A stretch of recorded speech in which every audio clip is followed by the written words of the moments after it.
are listening to WHOA Podcast, coming to you from Gainesville, Florida. Hello, everybody, and welcome to another episode of the WHOA GNV Podcast at the Coronavirus Sessions. I'm your host, Collin Austin, and my co-host is Michael Dees. He doesn't even get fancy intros anymore. Yeah, no more fancy intros. We don't have time for them, man. It's just like we gotta get right to the point. Just go. So, how are you doing, man? Dude, I'm well, man. These are fun. I'm enjoying the new platform. I know you're missing the studio, but I like the turnover. How many of these have we done already? Like, it feels like we've done 20 or so. 20 something. Yeah. 20 something. It's been good. So I've definitely learned a lot. So I'm excited to get into this one as well. Before we do, though, let me thank our incredible sponsors. You guys, this episode is brought to you by Brooker Pest Control.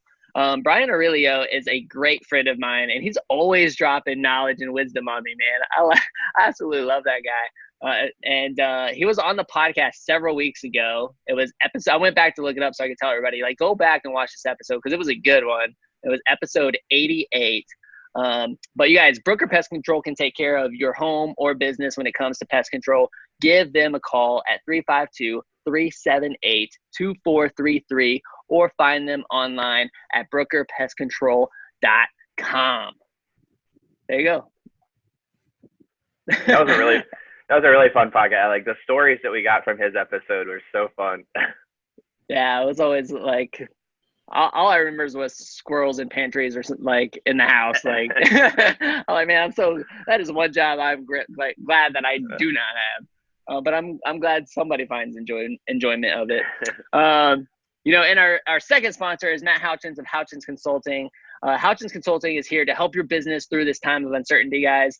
Through the end of May, you can take advantage of a free, let me repeat, free Google My Business audit and update by mentioning the WHOA GNV podcast, baby. Tell Matt we sent you, and he'll take really good care of you. You can find him at GNVSEO.com. Again, that's GNV for Gainesville, SEO for search engine optimization.com, GNVSEO.com. Matt and Brian, thank you guys so much for your support of this podcast. We can't do this without incredible sponsors like you, and we absolutely love you guys. So thank you so much. And I'm ready to get into the show. Yeah. You ready to go? Yeah. So today on the show, we have my good friend, Holly Moebus. She is back, you guys. Holly, how are you? I'm good. How are y'all doing? Excellent. What did you think? So everybody who's listening, if you haven't heard episode 100, I don't know if it was, I'm not even sure if it's our podcast anymore. I felt like it was very much the Realtor's podcast. They did a great job of taking control of it. Holly, what did you think of episode 100 when it came out? I thought it was awesome. I really, just being a part of it personally was so much fun. And I have relationships with some of those realtors, but I was able to really get to know some more realtors within, our community. And everybody was just, there's a lot of big personalities, and I love a big personality. I'm a big fan of a big personality. So I just had so much fun and made a lot of, reconnected with friends and made a lot of new friends. And it was just cool to be around other professionals and get to learn from them and grow and be able to share, as well. So I had a blast, and it was a lot of fun to watch too.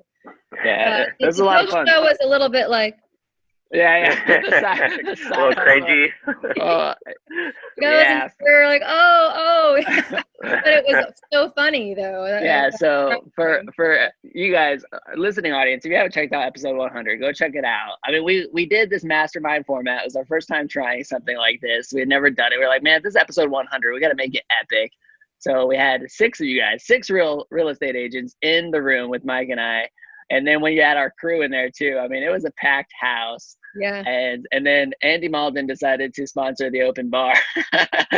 so we had some really great alcohol drinks, and after a couple hours, man, I was feeling a little light after a couple hours, and then we did that side hustle, which was like another 40 minutes, which wasn't intended to be another 40 minutes, but it was like 3 hours in. Yeah. By that time I was definitely toasty, but it was a riot. Pretty well lubricated. that was the funniest thing I ever seen. And Holly, you sang for us. Like you sang she on did. the side hustle. It was so great. Also because of the festivities that were provided. Hey, that's what it's all about. We gotta have fun, you know? Yeah. So, but you know, it's interesting because like one of the things that I don't want to say I was disappointed in it was, but like that we didn't really consider, and we don't, you know, we do a lot of like content ahead of time, right? Because we're trying to get ahead. We want to have time for our crew to like really edit and you know have the time to prepare to get it scheduled out and that kind of thing. But we had recorded that episode a solid month, you know, before release. You know, that was early March, and then we released it, you know, April 6th or 7th, like right in there. So it was over a month between recording and the release, and then all of this virus stuff happened, right? Like no, we weren't even talking about that stuff. I mean, besides my couple of coughs in there, and everybody's kind of looking at me wondering if, oh, maybe this is maybe Collin's starting to come down with this thing. But it was like right before all of it really started to, you know, happen, and you started to hear about it on a daily basis. So we didn't even really talk about, you know, coronavirus or impact on the real estate business or anything like that. So I'm kind of curious now. And this is one of the reasons we want to have you back, was just kind of check in and see, since that recording, what has kind of happened in the real estate world. You know, is there a fear of like the same kind of thing happening and as happened in 07, 08 timeframe? Like what's the real estate vibe? Right. So isn't that crazy that like 1 month later, I mean, just what we're experiencing right now that we've never experienced before, really in our lifetimes, you know, with everything, just this, you know, social distancing and quarantining everyone. And so obviously there is an impact, but, you know, people still need to have homes, and people are still, you know, people are still moving right now. You know, real estate's still happening, and it's still, I mean, I've got buyers and sellers but the difference is really in how we're treating that. You know, like before, for instance, if I'm selling a home, you know, my showing instructions are, well, I'm at work from 9 to 5, you know, just text the realtor, let her know that, you know, this home can be shown, you know, 2 hours in advance, calls, you know, like typical showing instructions. Well, now, you know, some sellers are not wanting to show their home at all because there's this fear, and it's a valid fear, of having people come into your home that, sorry, my cat is meowing at my dog, that coming into your home, you know, that could, you know, there's just so much fear about how quickly this can spread. So there are safeguards that we're putting in place now as realtors to protect our sellers and our buyers. And some of those things that we're doing is a questionnaire. So before we take, if we're taking a buyer out, they have to fill out what's called just a COVID-19 questionnaire. And it asks you questions like, have you been out of the country? Have you been sick? Have you, you know, are you, you know, like, where are you, to make sure that you are well enough and there are no signs or symptoms, you haven't been traveling out of the country, you haven't tested positive for it, that they must fill out and sign before we take them out. And then also just being a little bit more strict on the buyer side to make sure that they're ready to go and qualified.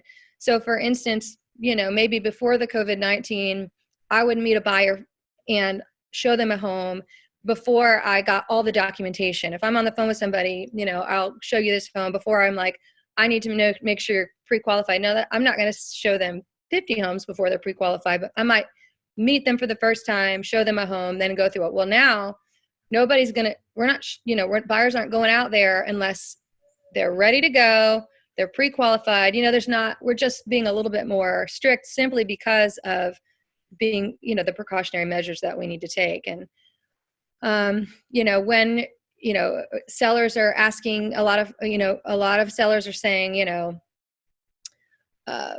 asking, you know, let us know what time you're coming, and they're leaving everything unlocked and leaving gloves at the door, or asking the agent to bring gloves and a mask. And really, we're doing that anyway on our own if I'm bringing the buyer, and, really limiting the amount of things that we're touching, so I'd say the biggest change in terms of being out there in the field is just having to take these extra precautionary measures.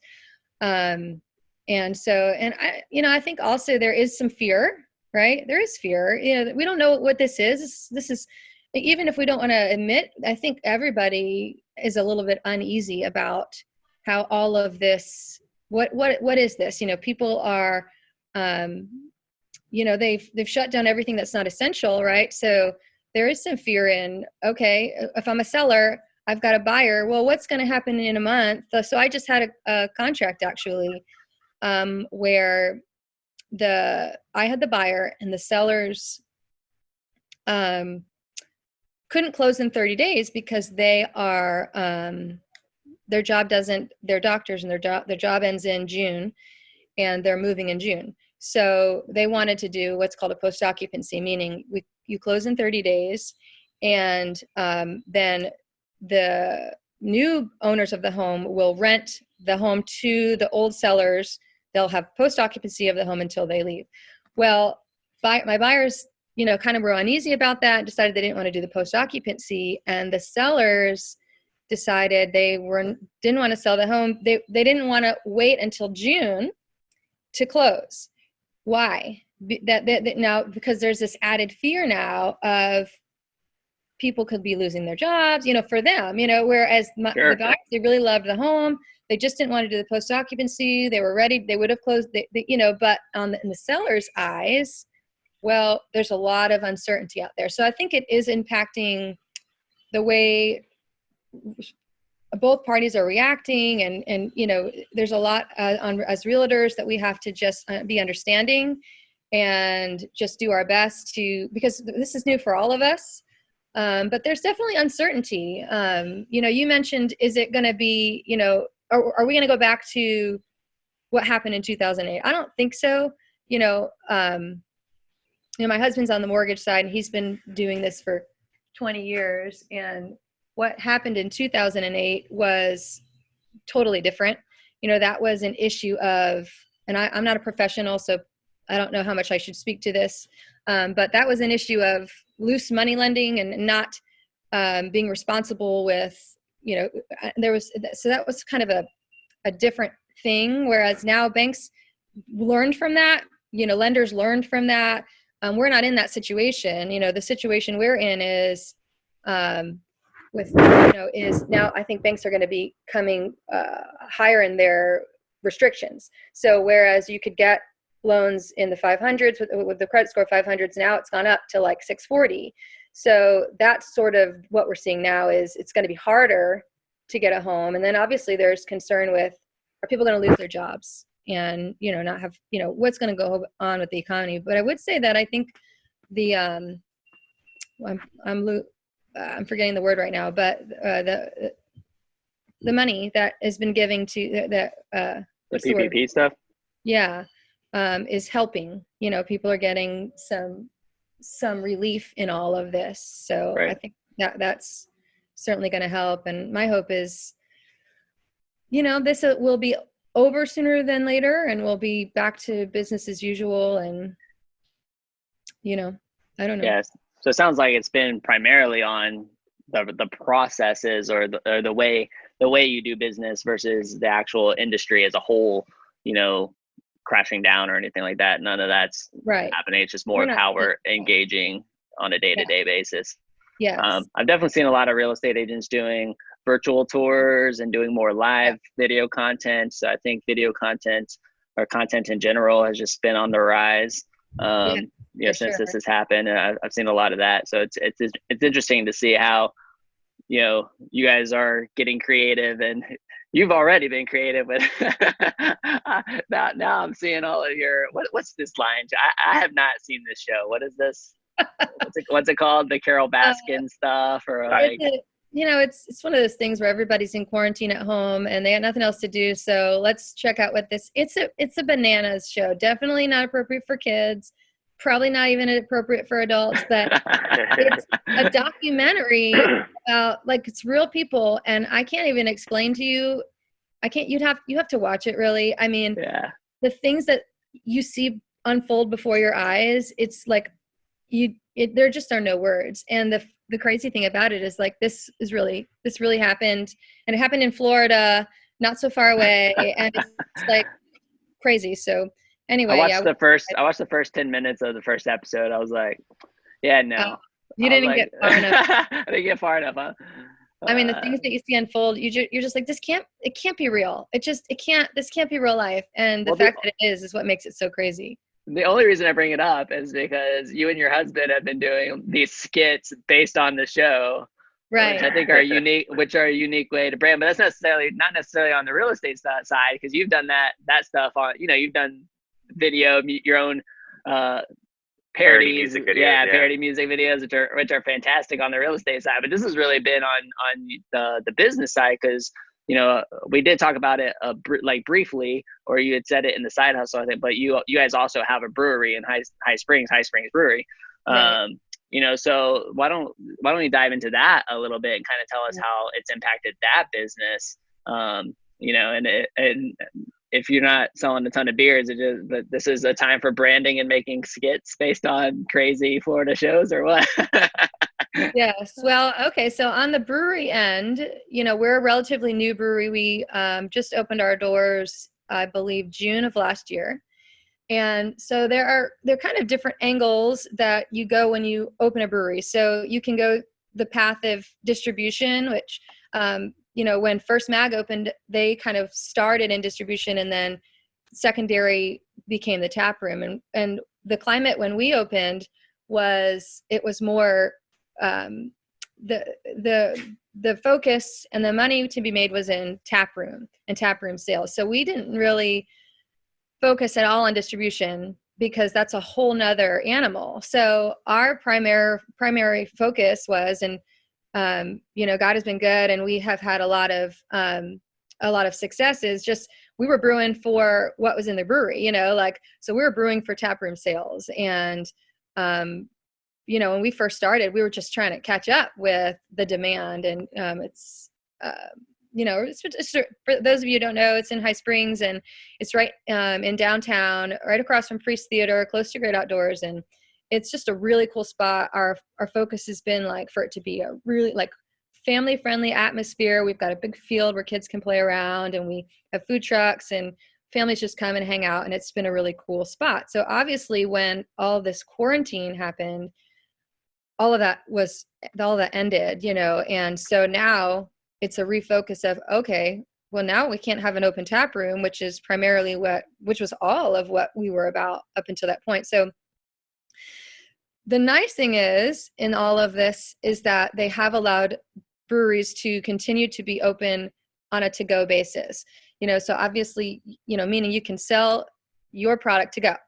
So we've had to do a little bit of refocus. Mike calls these adult Happy Meals. Yeah, so it's awesome. You can drive by and I really encourage you to do that. If you're watching, go by your local breweries, go by First Mag, go by Swamp Head, go by any of the local breweries in the area, go by High Springs Brewing Company and support, because, everybody needs, and that's just in general. I mean, go by your, really during this time, and I've really been trying to push this on social media, not just breweries, restaurants, don't, look and seek to order from those local restaurants, because we want everybody to survive through this, and that's how they're going to survive, is if we all do our part and just buy local, go visit the local restaurants and pick up food to go, and try to support as much as we can. So anyway, we started canning and selling growlers. So luckily, it just worked out. We had just put in a big order of growlers, because we were still selling growlers before all this happened. So we had growlers, and we had the system to can. We just weren't really doing it. It was in the works, but it wasn't our primary focus, because it didn't need to be priority. So obviously now it does. So it's been really cool to see the canning process happen. Like, our first can was really cool, and so now we're able to sell growlers and cans and things like that. And we actually just I haven't put it on social media yet, but we're dropping our a new IPA today that we've canned. So it's going to be, which is, I haven't tried it yet, but I heard it's fire. So I'm excited to try it. But, so I would say that obviously our sales are not the same as they were, but people have come around and supported, and we've got a great local community, and we're doing okay. We're getting support from the government. We got that's going to help. And we're really trying to support the employees as well. So we've doubled their salary, because, obviously their hours are reduced. So when they come, they're able to make a little bit more, just trying to, do what we can as a company and as a brewery to just get through this together. So I would say it's been awesome to see people come and rally around, and we've had great to-go sales. Not the same as being open, but we're going to be okay, and we're going to get through it. And I think had they shut it down completely, if they'd shut down and not allowed to-go sales to be happening in breweries and restaurants and things like that, then I think it'd be a different story. I think everybody is definitely feeling it, but I think, we're all coming around and we're all supporting each other. And I think, fingers crossed, everybody, the majority of small businesses will get through this and will be stronger for it. And, Yeah, for sure. I have more questions, but I'll let Mike have a turn. No, my ears immediately perked up when you said you doubled your employee's salary. So what went into that decision and that thought process? I think it's just, we were looking at, okay, so our normal hours are cut in half, because now we're only, open 4 to 8 Monday through Friday, and noon to 8 on Saturdays. But normally we were, 3 to 11, on Thursdays and Fridays, 3 to midnight. So our hours have really reduced. And so obviously their hours are reduced. And if this is their only job, not only that, but you've got a full brewery packed with people, and they're also living on tips.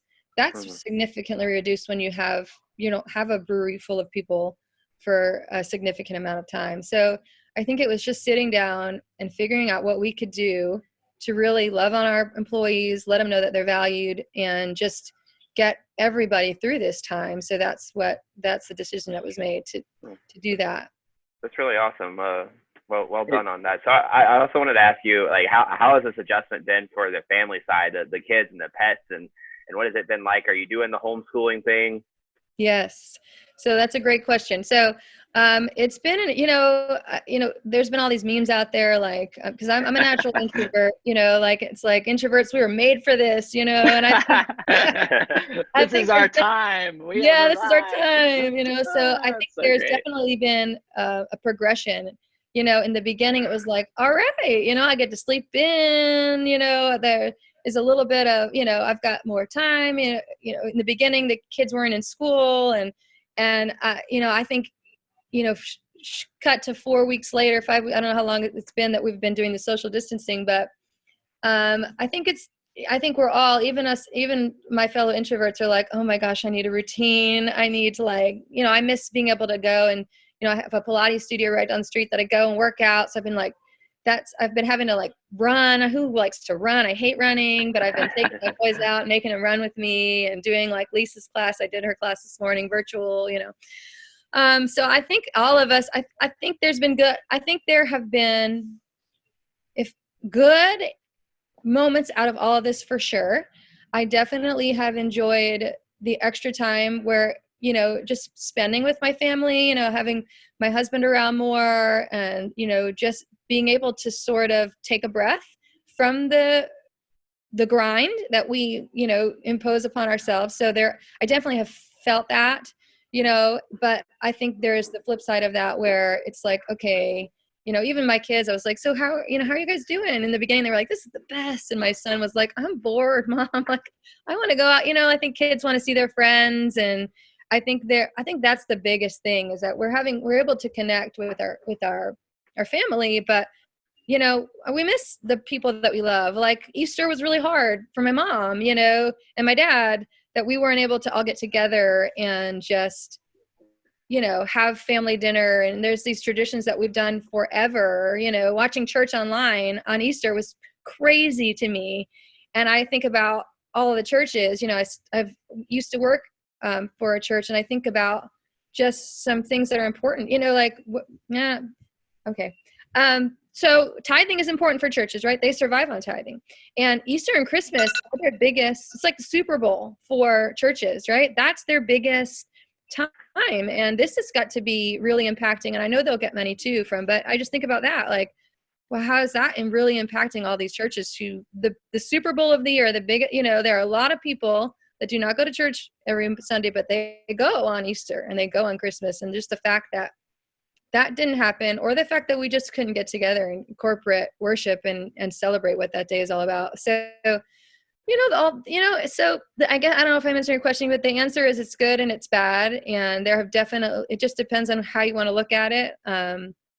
And it depends on your mood and my mood. One second I'm like, I really appreciate it. Another, I'm like, oh my gosh, I'm dying. So. Nowhere in the middle. It's like extreme opposite. Right. One or the other. Yes. That's funny. You got something else, Mike?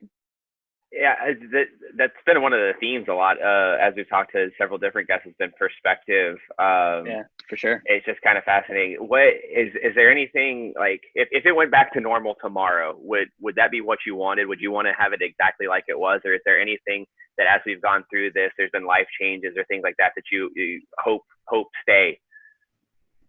That's a heavy question.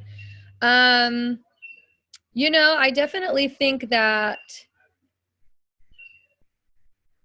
there is something to be learned from the slowing down of everything and the appreciation of the little moments, and, not getting caught up in all of what we like superimpose on ourselves and all the routine. And there's something to be said for being able to take a break and the things that are really important in life, so when things like this happen, I think you definitely get a perspective in, okay, what's really important to me? We do all need to stay inside because we're protecting our parents and our grandparents and the people who, for us, we'll be all right if we get the COVID-19. Our kids will probably be all right. But what about the people that we love who wouldn't be all right if they were exposed to it? So I think it definitely has brought a reminder and an appreciation for what really matters. And you forget sometimes and you just get so busy into it. But what really matters to all of us is the people that we love and health. And, there's so many things that we take for granted every day, like, that we can get up and that we don't, that we can walk and that we don't, we're not in a hospital, like with a respirator. And we don't want that for the people that we love. We don't want that for ourselves. So, just trying to really be conscious, and I'm drawing a blank on the word, but to be aware and to be sensitive and understanding of it all. Because it's easy to be like, well, I'm fine. It's going to be okay for me, but it's not about you. If you're fine, it's about you. What if this you expose somebody else who then exposed somebody in your life that you love and who didn't make it through because of it, So I think definitely it's brought a perspective in regards to the things that really matter, and people matter, and the people that we love matter. And, everybody that, somebody, every single person matters, whether they're not they're the person that you love, somebody loves them, and, they matter just as much as the person that you love too. Yeah. Very well said. Mike, it's one of the things that, you and I have talked about. There's given the fact that we're not at our dealership right now, it's kind of hard. It's been hard, because you don't have, we've been trying to figure out ways to streamline the communication, and we've been trying to make sure that we can see our team's face and hold them accountable and that kind of thing. And like, I probably act, it's crazy. Anytime I work remote, I get more work done. Like I'm getting way more work done. Even doing these podcasts, and I'm still like carving these podcasts in, I'm still getting more work done than I normally get done at the dealership, because there's just way less distraction. Yeah. And then at the same time, I get the benefit of having family dinners with my family. Right. There's no travel sports. There's no extracurricular activities. We're sitting down and we're having dinner as a family, which we never get the opportunity to do.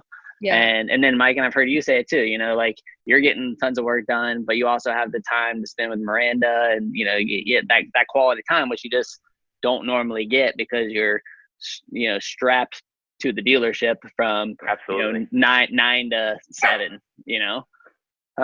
So those are the things that I hope stick around, are the, you know, the family dinners and things that happen. Are you gonna introduce us to your dog or what?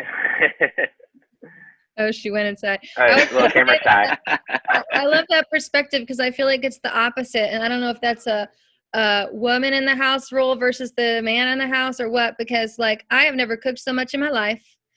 I'm homeschooling my kids all day. Like I'm always wondering, what am I going to make for the next meal? I mean, I am done. I'm done cooking. I feel like my whole day is revolved around this new role of stay-at-home mom, home cook, you know, all these things. So I just think that's funny. Well, you just take the extracurricular activity budget and you just move it to the grocery budget and the takeout budget. Yeah. Because that's definitely, I've seen so many memes of like, yeah, so our grocery budget is now $2,500 a month. Right. That is so true. I mean, I've got 2 boys, they're 10 and 12, and they are hungry all day long. And I'm like, all right, I'm going to teach you guys how to cook. Like I just literally had a conversation with my 10-year-old, like, what do you want to eat? I'm going to teach you how to cook it right now because I'm done. I don't like, it's eating up all of my time, and I'm just I mean, that's so interesting. I mean, and maybe that's good. You can kind of get more opportunity to invest into their lives and teach them something. I'm talking to Shannon. I'm like, babe, I want to do, you know, and we haven't set it up yet because we're trying to get things kind of in some sort of routine. Like you said, routines have been really off. Getting in some sort of routine with school. But then, you know, I was like, I want to do a Bible study with the kids. I want to start teaching them about like real life business stuff. They're seeing me working. They're always kind of curious what I'm doing. And like, you know, we did a little podcast with them. Still not sure if I'm going to release it, but like, but we did a podcast with them, and, you know, and I want to talk to them about budgeting. You know, there's this like app, and you can get like a debit card for your kids, like Greenlight app or something like that. You know, I'm like, I want to get that, and I want to start teaching them.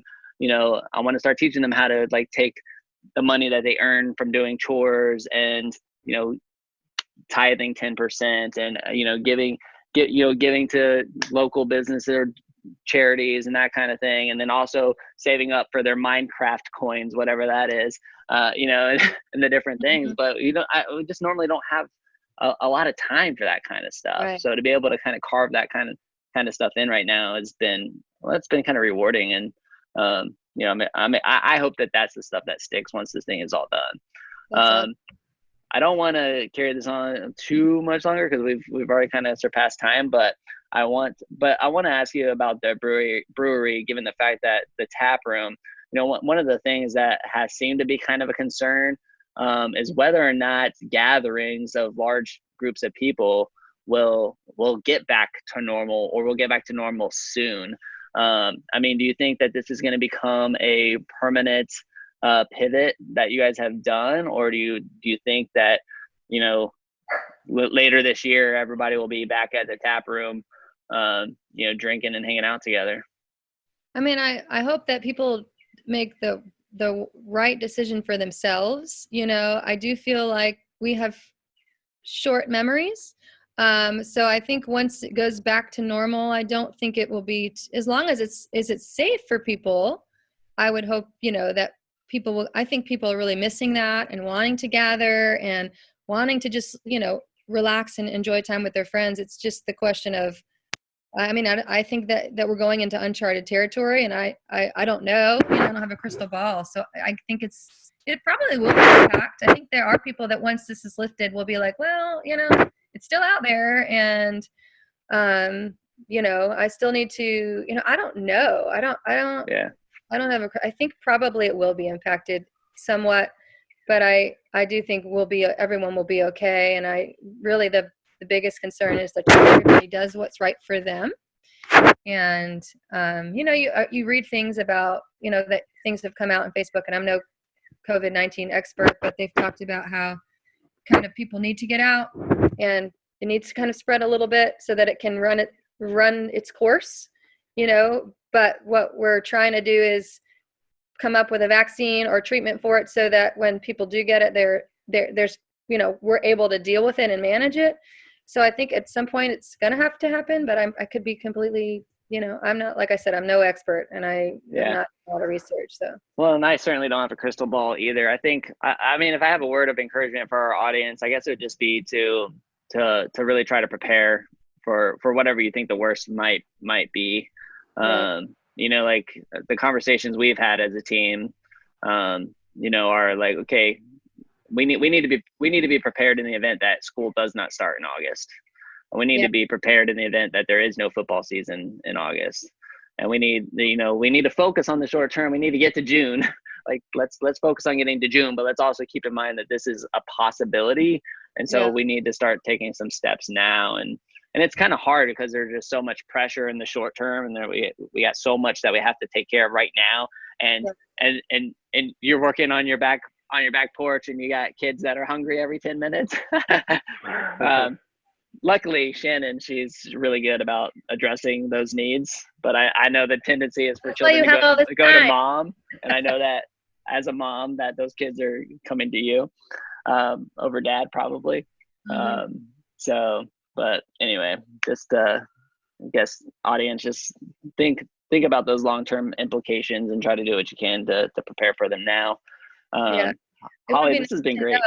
Right? It would be nice to know, to have a crystal ball and to know, like, are we preparing for this? Like you said, is this going to be a 6-month journey, or is this gonna be something where a month? I don't know, but I don't think anybody knows. So we're just trying to. Yeah. Got to do the best. Right. That's right. Audience where they can connect with you on the real estate side and on the brewery side. Yeah. Sorry, the first part cut off what you were saying. Tell our audience where they can connect with you on the real estate side, because you work with Better Homes and Gardens Agency, the Thomas Group. Yeah. Mm-hmm. Right. Yeah, so contact information for you on the real estate side and on the brewery side, please. Yes. So you can contact me. You can email me. My email address is Holly, HOLLY and I'm sure you guys can put it. Yeah, we will. Put it. Yeah, we'll put it right here. Yeah, right there. Holly at thomasgrouprealty.com. That's my email. And you could give me a call on my cell at 786-423-4566. I'm on Facebook. Holly Moebus Realtor is my Realtor Facebook. And Instagram is just Holly Moebus, at Holly Moebus. And for the brewery, we are on Facebook, High Springs Brewing Company. So it's High Springs Brewing Company, and you can find us. That's the best place to find us, is just to do a search and go to High Springs Brewing Company and follow the brewery there. And then you'll get updates and things like that. And follow my Realtor page too for updates and funny parody videos to make you feel better. Yeah, the parody videos are great. Go check out the parody videos for sure. And go get your adult Happy Meals from from High Street. Go pick up your alcohol to go. Yeah, it's a new world, people. It's a new world. That's right. Have you seen that one? But don't drink and drive. That's right. Well, we're all quarantined, so you gotta take it home. Take it home. Well, good luck with everything, and if there's anything we can do to support you along the way, just let us know. But it's great to catch up again, and Holly's been on twice now. 2 podcasts. There you go. And I was just going to say thanks for having me, and for I didn't know it was just going to be me today. You thought you were showing up, it was going to be a whole nother panel. Like, let's go. I was just to hang out and hear everybody else. So it's certainly very kind of you to invite me. I think. Hold on, my computer's ringing. That's what I love about remote podcasting. The best right there. You should have taken the call and screen shared it with us. So anyway, thank you for inviting me. And anytime, I love what you're doing, like I've said in the past. And I think you have been a big component and advocate for small businesses and local businesses. And I think that really helps, especially during this time. Maybe you want to see the doggy. Aw, so cute. Yeah, well, Mike and I definitely have a passion for Gainesville, and we want to do everything we can to help Gainesville get through this and limit job loss, business closures, anything we can do, right, man? Absolutely. Yeah. So thanks again for coming on the show, everybody. This is the WHOA GNV podcast, the podcast bringing you businesses and individuals that make you go, whoa. We will see you later. Bye, y'all. Bye.